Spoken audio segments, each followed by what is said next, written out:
Tonight's special segment, Urban Coyotes. With some recent and well-publicized downtown sightings, we know coyotes are here.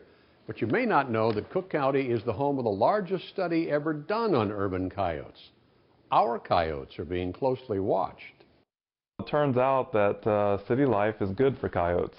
They are surviving quite well on natural foods in the city, not on our garbage and not on our pets. Dr. Stan Gehrt is a research biologist and heads up the Cook County Coyote Project.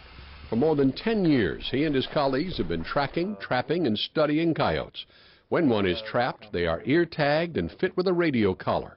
Researchers are then able to track the coyote to determine where and how the animals live.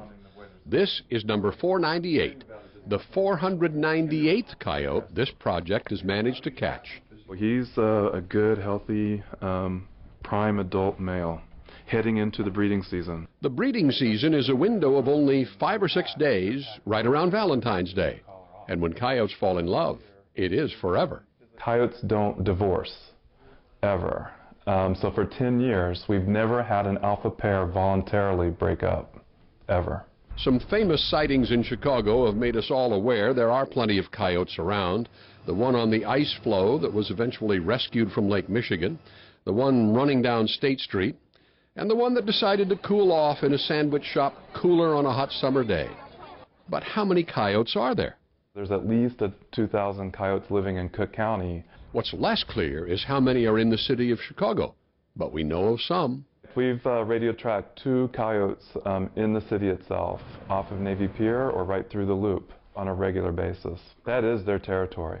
Those are the most urban coyotes in North America. And look at this infrared night video taken by the Coyote Project.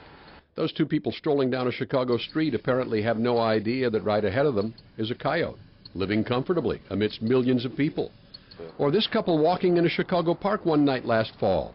That's not a dog that passes them, it's a coyote.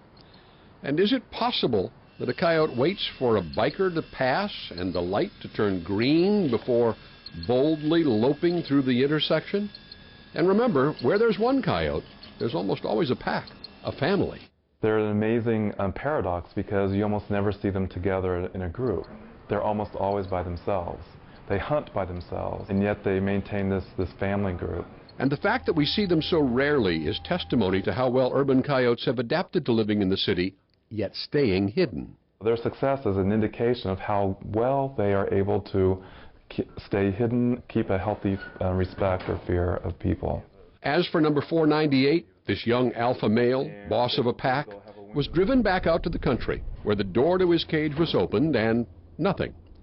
So we try to tip the cage to let him out. Nothing. Prod him with a stick. Nothing. So to the amusement of the researchers watching, Dr. Gehrt calmly reaches into the cage, soothes the alpha male, takes him by the nape of the neck, and pulls him out. Then in the blink of an eye, he does what coyotes do best, disappear.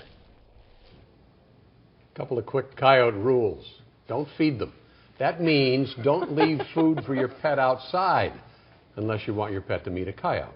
And don't fear them. If you see one, walk away. They would prefer to be alone. How about coyotes? Are there any problems with those?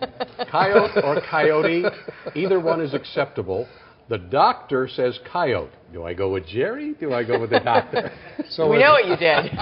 I remember that cartoon, Wile E. Coyote. Yeah, you that was great. Doesn't sound right.